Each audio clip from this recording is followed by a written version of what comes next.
Merci beaucoup pour ce beau moment qui nous permet vraiment d'entrer dans la présence du Seigneur, de nous rappeler qu'il est le Seigneur fort et puissant et ce Dieu proche de nous.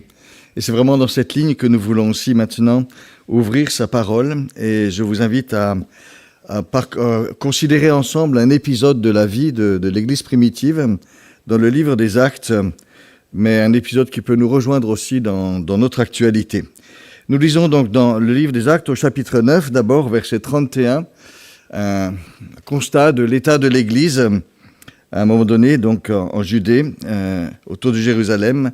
Acte 9, 31, l'Église était en paix dans toute la Judée, la Galilée et la Samarie.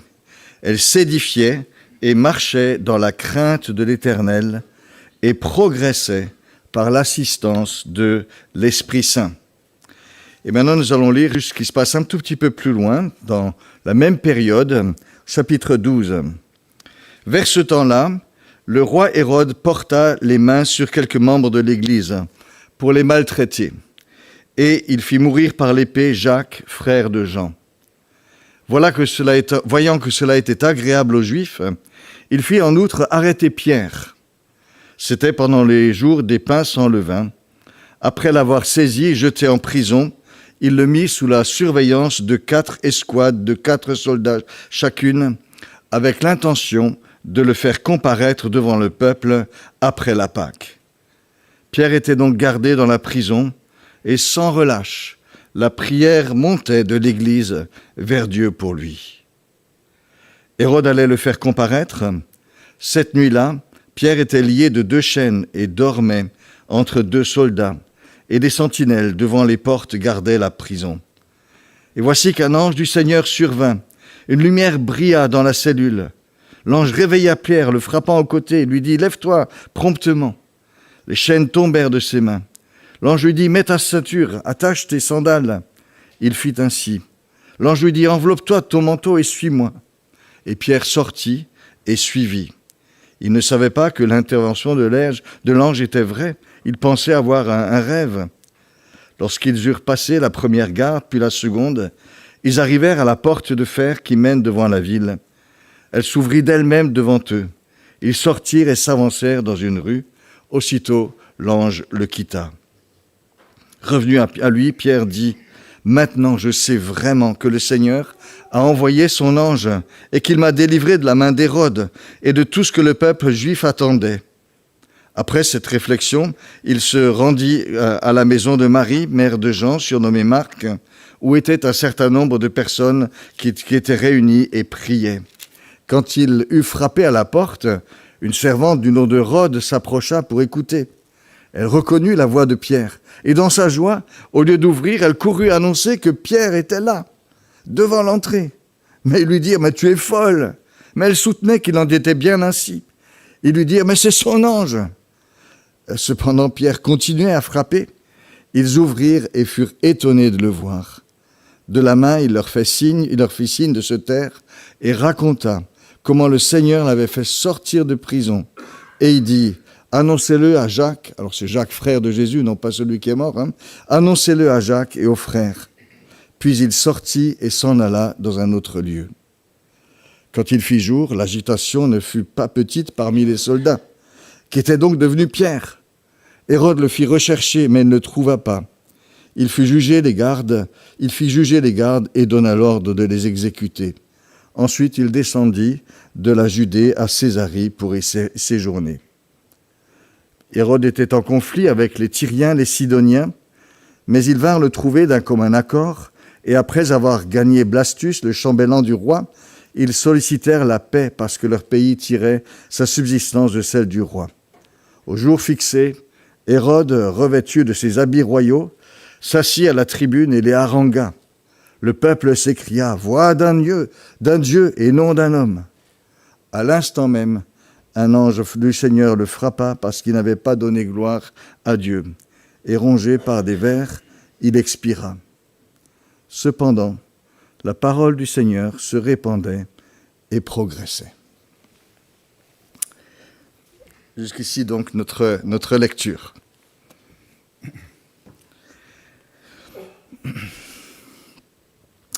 Comment faire face aux turbulences qui soudain peuvent surgir dans nos vies, ou faire face aux incertitudes qui d'un coup peuvent nous insécuriser. L'actualité nous oblige de jour en jour à constater combien sont fragiles les équilibres du monde. Nous pensions certains équilibres bien protégés par le droit international et par des accords passés entre les nations. Et nous découvrons avec stupeur comment, en un acte, en une signature, certains puissants de ce monde peuvent anéantir ce qu'il a fallu des années à bâtir. Sommes-nous voués à devenir les jouets de ceux qui, partout, privilégient la force ou le pouvoir ou ce qu'on appelle la grandeur au mépris de la justice et du droit? Comment vivre cela en tant que chrétiens lorsque cela nous touche? Comment dépasser nos craintes lorsque nous nous sentons profondément insécurisés? Je vous propose de recevoir le texte que nous avons lu, non pas comme une réponse théorique et universelle à ces questions, mais comme un témoignage. Le témoignage vécu, un témoignage vécu par le peuple de Dieu et qui nous est laissé pour nous fortifier, nous encourager. J'ai donné pour titre à ce message « Les chemins du règne de Dieu ». Nous avons parlé de ce Dieu qui règne, qui est fort et puissant. Nous nous souvenons en effet que le Seigneur Jésus nous invite à prier régulièrement « Que ton règne vienne, que ton règne vienne ». Et c'est vrai que nous aspirons à ce règne de Dieu dans les turbulences de notre monde. Ce règne de Dieu où la justice habitera, qui est si bien chanté par le psaume 85. Amour et fidélité se rencontrent, justice et paix s'embrassent. La fidélité germe de la terre, la justice descend du ciel. Le Seigneur lui-même donne le bonheur et notre pays donne ses récoltes. La justice marche devant le Seigneur, elle prépare le chemin devant lui. Oui, nous attendons cela, nous y aspirons tellement fort. Et nous avons confiance que le Seigneur réalisera pleinement sa promesse lors de son retour en gloire. Mais Jésus a annoncé aussi que la venue du royaume parmi les hommes ne se fera pas sans heurts. Le royaume de Dieu est assailli avec violence, et les gens violents cherchent à le prendre, dit Jésus. Le royaume de Dieu se fraye un chemin au milieu de bien des obstacles et bien des menaces. Jésus l'a annoncé, les apôtres l'ont vécu, et le peuple de Dieu l'expérimente au travers des siècles. Le récit que nous venons de lire parle d'un moment où justement un tel obstacle se dresse sur la route du peuple de Dieu. Mais ce récit veut rendre témoignage à sa façon que le règne de Dieu se fraye son chemin malgré ces obstacles. Quelques mots d'abord sur le contexte dans lequel se trouve notre récit.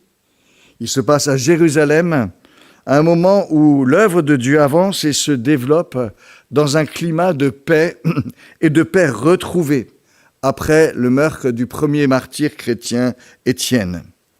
Nous avons lu la façon dont Luc nous décrit la situation en quelques mots. L'Église était en paix dans toute la Judée, la Galilée, la Samarie, s'édifiant et marchant dans la crainte de Dieu, et elle s'accroissait par l'assistance du Saint-Esprit. Être en paix. L'Église était en paix. Un bienfait immense. Je dis souvent, la paix, ça ne fait pas de bruit, ça ne fait pas de vagues, mais ça compte tellement. C'est ce qui permet d'être bien, d'être serein, de développer sa vie et ses activités sans crainte. La paix ici permet le développement de l'œuvre de Dieu. De Jérusalem en Galilée, en Samarie, et très bientôt vers les nations. L'Église est en paix. Paul, l'apôtre des nations, vient de se convertir. Il a rencontré le Seigneur et ça va permettre d'autres avancées.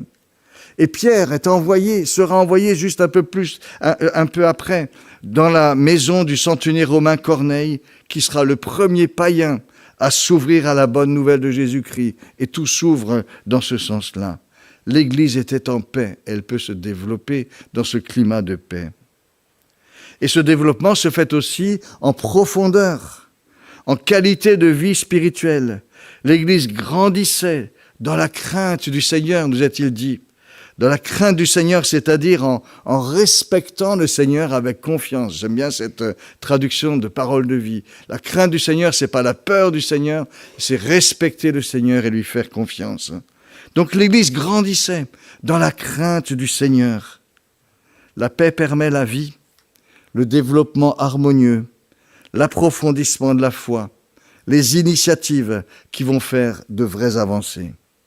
Et nous sommes invités à prier pour la paix. Paul dit, priez pour que vous puissiez mener une vie calme et paisible. Mais pas juste pour être calme et paisible. Une vie calme et paisible en étant fidèle à Dieu et en nous conduisant bien. La paix et la tranquillité ne sont pas appelés à être des oreillers de paresse, mais un cadre bienfaisant, favorisant une vie bonne et active qui puisse plaire au Seigneur, avancer, comme Axel nous en a parlé. Et Luc ne manque pas de rappeler ce qui rend possible ces choses. C'est l'assistance du Saint-Esprit. L'Église était en paix, marchait dans la crainte du Seigneur et elle grandissait par l'assistance du Saint-Esprit. Le Seigneur Jésus avait promis à ses disciples qu'il ne les laisserait pas seuls. Mon Père, dit-il, enverra en mon nom l'Esprit Saint pour vous aider, vous assister. Alors on traduit ça souvent par le consolateur, mais l'Esprit Saint a plus que vocation à simplement nous consoler. Il est appelé à être celui qui est à nos côtés, qui est notre soutien, celui qui nous assiste justement.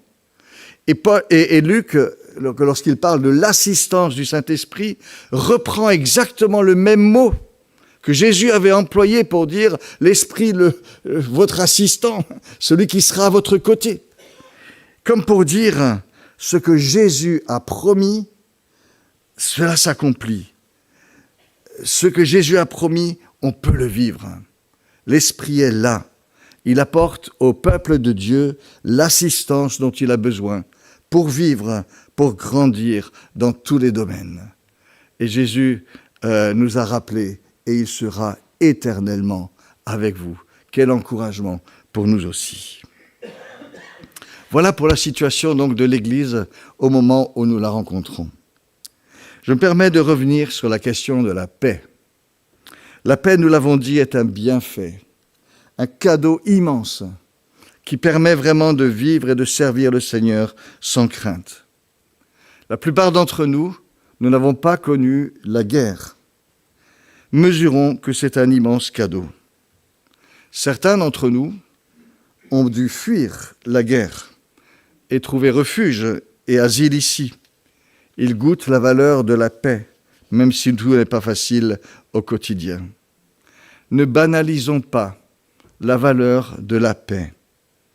En tant d'autres régions du monde règne la guerre, le désordre, l'insécurité, la loi de la jungle, la loi du plus fort, de l'arbitraire qui va avec. Mais n'oublierons pas ce qui rend possible la paix. Ce qui rend possible la paix. Au niveau humain, ce qui rend possible la paix, c'est un ensemble de lois, d'institutions, de règles qui limitent les appétits des plus forts, qui nous contraignent ensemble à certains efforts en faveur du bien commun ou des plus fragiles. Tout cela s'est construit, parfois au prix de luttes et de conquêtes durement acquises. Il arrive que cela nous contraigne, que cela fonctionne plus ou moins bien, mais ça a le mérite d'exister et de garantir certains équilibres et la paix. Et la tentation est grande pour ceux qui ont toujours connu cela, d'en oublier la valeur et d'oublier le prix pour en arriver là. La tentation est grande de critiquer les contraintes que cela impose ou les efforts que cela demande, le respect de l'autre que cela exige.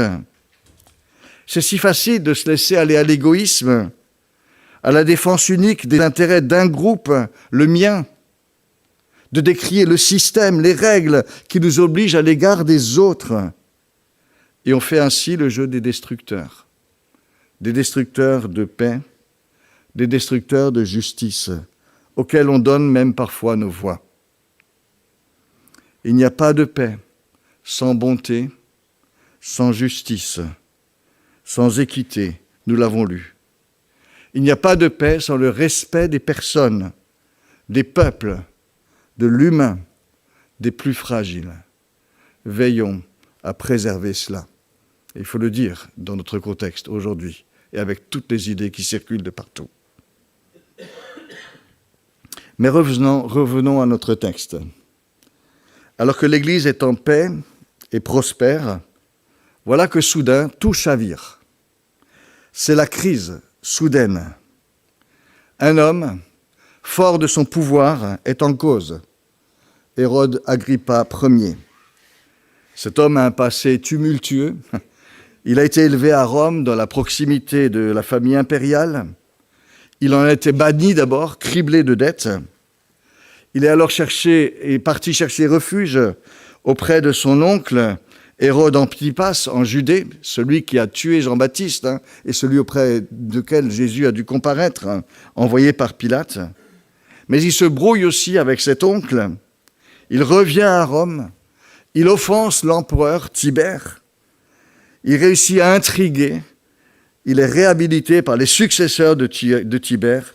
Et grâce à eux, maintenant, son royaume s'étend sur la Galilée, la Judée, la Samarie. Et il en arrive un moment où il a vraiment besoin de faire monter sa cote de popularité auprès des Juifs. Et il trouve un moyen idéal, s'opposer aux chrétiens de Jérusalem et de Judée. Le système est universellement pratiqué. On désigne une cible, on la charge, on s'affirme à ses dépens pour affirmer sa popularité. Et Hérode ne fera pas dans la demi-mesure. C'est tout le mouvement qu'il veut casser. Et voilà brutalement Jacques, le frère de Jean, l'un des 3 disciples les plus proches de Jésus, qui est arrêté et décapité. Les chrétiens sont sous le choc. Ils n'ont pas le temps de se reprendre que déjà Pierre est à son tour arrêté, mis en prison. C'est la fête de la Pâque toute proche. On a annoncé pour la fin de la fête le jugement public de l'apôtre, qui sera suivi sans nul doute de son exécution aussi. 10 ans auparavant, Jésus, lors de la même fête, dans les mêmes conditions, avait été arrêté et crucifié. Danger maximum donc.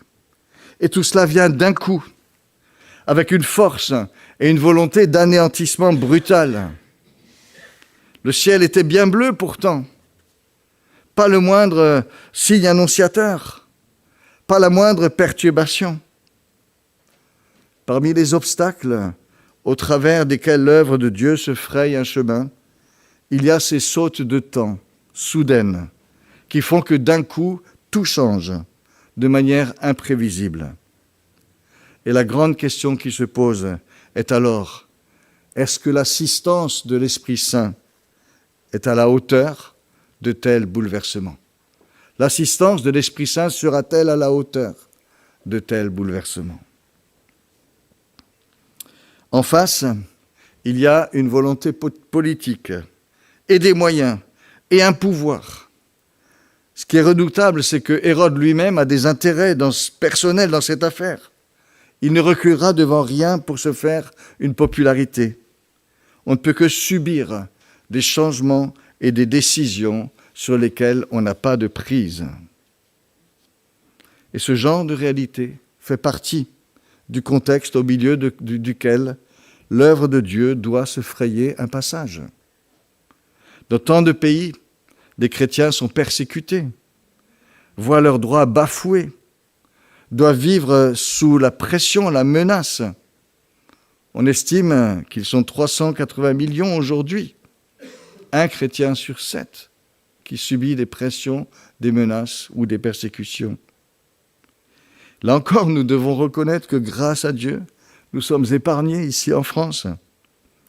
Mais à d'autres niveaux, nous pouvons aussi subir le contre-coup de situations ou de décisions que nous ne maîtrisons pas, que ce soit en tant qu'Église ou que ce soit personnellement. Certaines églises peuvent s'affaiblir soudain à cause de facteurs économiques. La conjoncture amène certains déménagements, des mutations. Pour quelques petites églises, il arrive que des choses comme ça peuvent mettre en péril, tout d'un coup, un équilibre qu'il a fallu longtemps à construire. Des responsables qui doivent partir parce que les conditions extérieures font cela. Et puis au plan personnel aussi, on peut vivre cela. Vous changez de cadre, on vous met des pressions tout d'un coup au travail. Un changement de chef vous fait tout d'un coup la vie plus dure, plus lourde. Et cela rejaillit sur votre joie intérieure, votre service, la disponibilité. On ne peut pas cloisonner nos vies. Tout cela retentit. Il en va de même de certaines situations familiales que nous ne maîtrisons pas et qui nous atteignent au plus profond. Parfois, c'est notre avenir même qui est suspendu à une décision administrative, judiciaire, au bon vouloir d'une personne en situation d'autorité ou de responsabilité, dont tout dépend, et on ne peut rien faire. Des enjeux immenses par rapport auxquels nous nous sentons si démunis. Et nous savons que certains parmi nous vivent vraiment cela concrètement dans leur chair aujourd'hui. Même si nous n'avons pas d'Hérode en face de nous, nous sommes aussi parfois bien tributaires de notre contexte. L'œuvre de Dieu dans son ensemble ou dans notre propre vie rencontre ce genre de choses. Et c'est au travers de cela qu'il faut que l'œuvre de Dieu poursuive son chemin, que le règne de Dieu se fraye son chemin. Et là encore, la question se pose. Est-ce que l'assistance du Saint-Esprit sera à la hauteur de ces contraintes devant lesquelles nous nous sentons tellement démunis? Examinons rapidement les moyens en présence du côté du monde figuré par Hérode, du côté de l'Évangile figuré par les chrétiens de Jérusalem. Le constat est vite fait, tout cela est bien disproportionné. Hérode a son armée, sa prison, son pouvoir, ses appuis à Rome, qui permettent de bafouer le droit de servir son ambition. Il a les mains libres, totalement. Il a déjà organisé sa victoire. Le jugement de Pierre est fixé. Les chrétiens de Jérusalem, eux, n'ont rien de tout cela. Pas d'appui politique, pas de reconnaissance sociale. Jamais non plus ils n'accepteront de bafouer le droit ou la loi de Dieu pour arriver à leur fin. Leurs moyens semblent bien limités. Et Paul le souligne à propos de l'église de Corinthe. Regardez parmi vous, combien de sages du point de vue humain, combien de puissants, combien de nobles. L'Évangile se fraye un chemin avec souvent bien peu de moyens. On ressent la même chose, par exemple, même quand on veut annoncer l'Évangile. Lorsqu'on compare nos moyens aux grands médias, on se sent complètement petit, même quand on fait le mieux de ce qu'on peut. L'évangile du royaume se fraye un chemin par là aussi. Tout cela veut dire que notre force en tant que chrétiens ne peut résider que dans la dépendance de Dieu, ne peut résider que dans la dépendance de notre Dieu. Nous avons besoin de notre Dieu, jour après jour, dans tout ce que nous entreprenons, pour nous-mêmes, pour l'Évangile. Et ce n'est probablement pas pour rien que cette part d'histoire figure ici dans le contexte de la croissance de l'Église de Jérusalem. La croissance n'est pas une garantie en elle-même, elle ne nous appartient pas. On ne peut la vivre que dans la dépendance de Dieu, dans l'humilité. Si Dieu nous a bénis, s'est servi de nous, nous a aidés, c'est pas que nous soyons devenus quelque chose. Notre capacité nous vient de Dieu, rappelle l'apôtre Paul. Mais ce récit nous dit que, alors que nous nous sentons si faibles, si démunis, et dans la dépendance de Dieu, le Seigneur n'abandonne pas les siens. Mais ce soutien et la délivrance qu'il donnera passeront par la persévérance des chrétiens de Jérusalem et par leur utilisation des moyens qui sont les leurs dans cette situation difficile et critique. Comme si le Seigneur disait, va avec la force que tu as et persévère avec les moyens que le Seigneur te donne. Et que voit-on? Malgré la difficulté, les chrétiens de Jérusalem restent fidèles, restent attachés au Seigneur. Ils se confient en lui, ils cherchent en lui leur secours. On les voit, malgré la menace, se réunir pour prier. Un des leurs a été tué, un autre emprisonné. On imagine qu'ils sont menacés, surveillés. Ils se retrouvent malgré tout, sans relâche. La prière montait de l'Église vers Dieu en faveur de Pierre, nous dit le récit. Il persévère, malgré le choc, malgré la douleur, l'ébranlement de la mort de Jacques, quelques jours auparavant. On lit si vite le court verset qui signale la mort de Jacques. Mais cela représente tellement que ces chrétiens soient là, encore là, en train de prier pour Pierre avec intensité, malgré la mort de Jacques. Ils ont mal, certainement. Ils pleurent, certainement. Ils sont pleins de questions, certainement. C'est dur de prier pour Pierre alors que Jacques vient d'être mis à mort. Pourquoi l'un plutôt que l'autre? À quoi bon prier? Le rouleau compresseur d'Hérode n'est-il pas simplement en marche? Les questions sont nombreuses, mais ils ne désertent pas la prière. Ils ne désertent pas la prière. Ils ne se découragent pas. Sans relâche, ils s'adressent au Seigneur. Et Dieu honore ce genre de persévérance. Dieu honore ce genre de persévérance.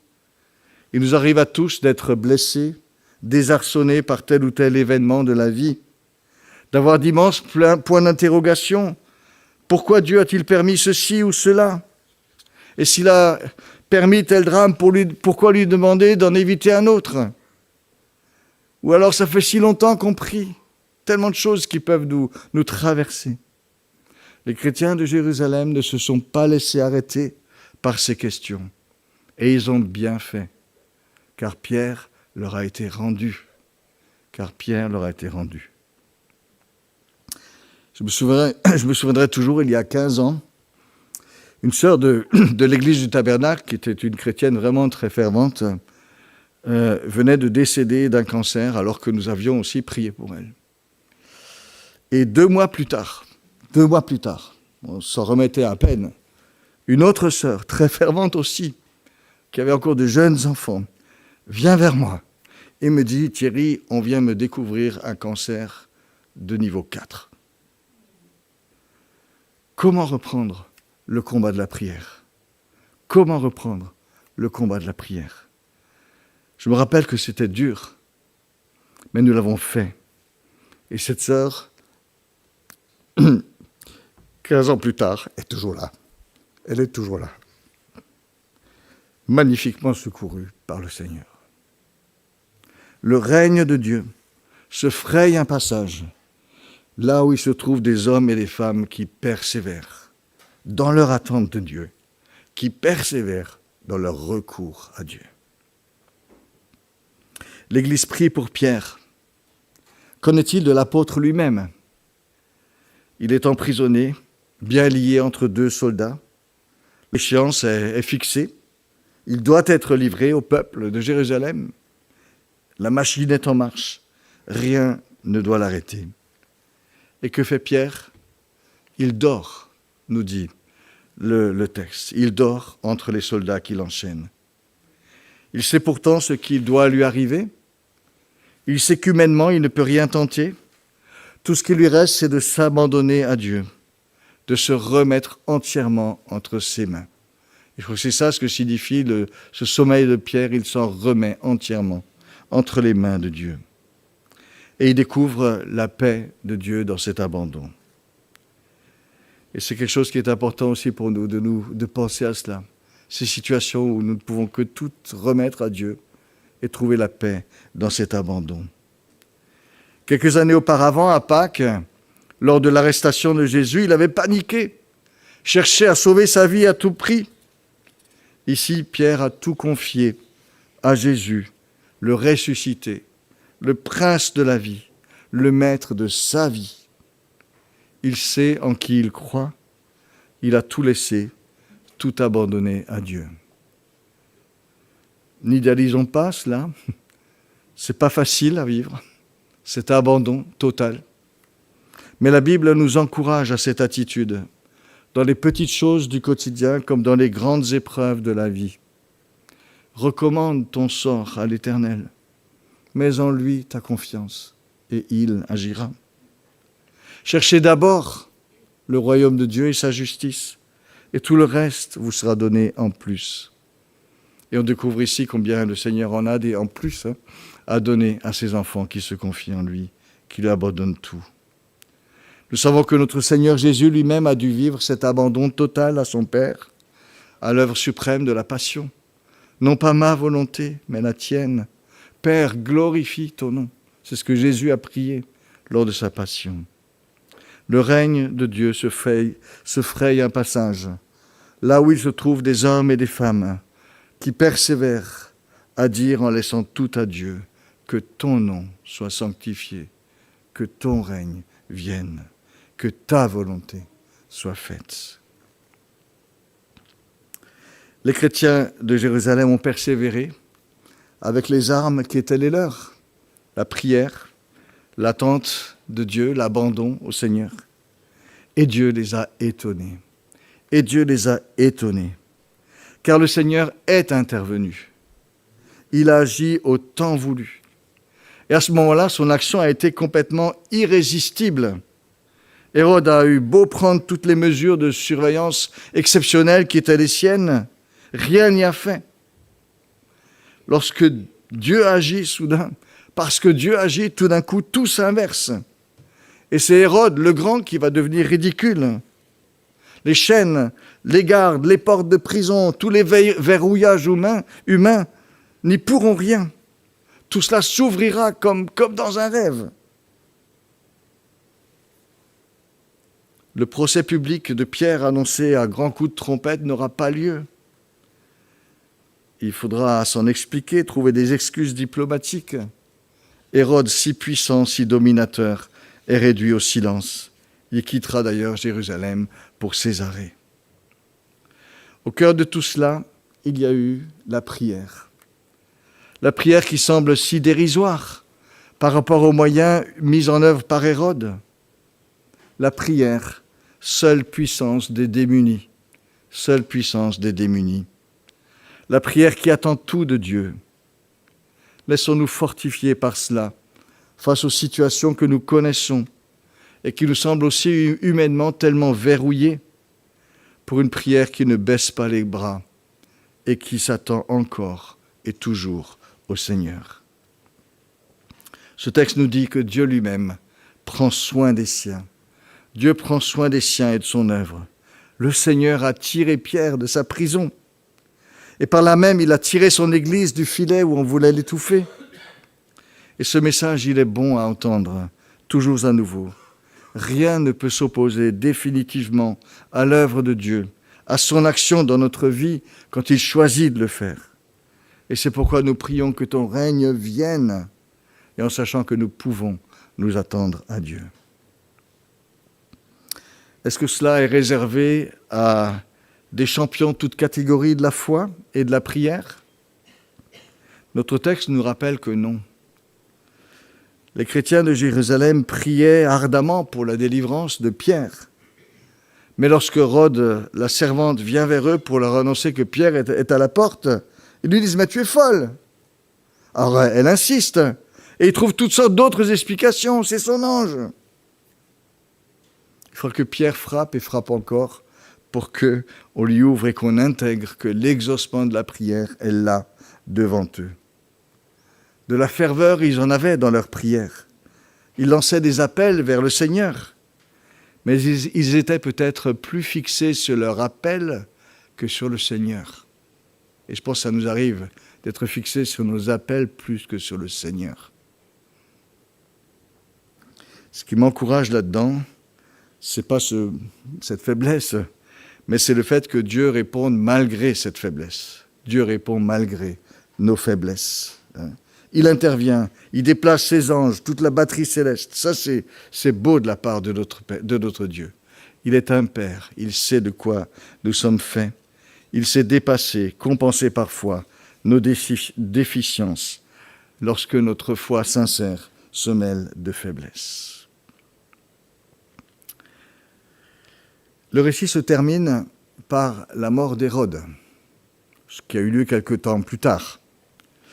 Mais ce récit nous rapporte le renversement complet de la situation, avec cette mort subite d'Hérode 3 ou 4 ans plus tard, frappé en plein fouet à l'apogée de sa puissance et de sa gloire, alors qu'il haranguait la foule, se faisait acclamer comme un dieu. Et l'histoire profane atteste cette fin subite d'Hérode. Et Luc ajoute une petite note d'une éloquente simplicité. Il dit, après avoir parlé de la mort d'Hérode, « Cependant, la parole du Seigneur se répandait et progressait. » Aucun triomphalisme, c'est pas ça l'idée, mais un constat bienfaisant. L'assistance du Saint-Esprit a été à la hauteur de la situation. Elle a été à la hauteur. Et elle permet que tout continue. L'assistance du Saint-Esprit a été une réalité. Elle est à la hauteur de nos situations. On peut compter sur elle. Que cette pensée nous encourage, nous fortifie, nous incite à une prière renouvelée et solidaire et nous aide à tenir ferme dans un monde incertain. Amen.